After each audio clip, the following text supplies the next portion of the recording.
So my name is Joseph Lappie, and I am an assistant professor at St. Ambrose University. I teach printmaking and book arts, and I did this year's Radish Award. And so what I'm going to do today is actually show you how I made it. It's not wet right now, but it's stained, so you can see where everything that's going to print is in red, everything that's not going to print is in gray. I am a large supporter of never just using ink straight from the can, so I'm going to actually mix two colors together. Even though they're both reds, it will make it a more exciting and vibrant red. So I'm just mixing up the two colors, and it doesn't take too long, but you want to make sure you do a decent job with it. Otherwise you'll end up with inconsistent inking. And because I'm only doing a few prints, I don't need to pull out a lot of ink.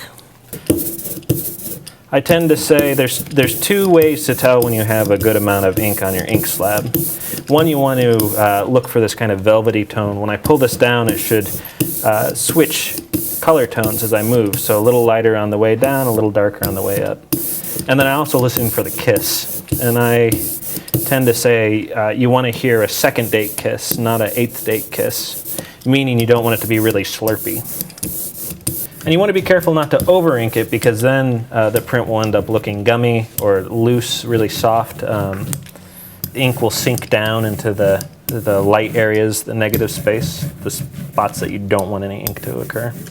This paper has two sides. It's got a pretty hard side and it's got a softer side. It really doesn't matter. I guess it's like life. So I'm just lightly palming it to make sure that everything is adhered. You can already start to see a little bit of the oil seeping into the paper.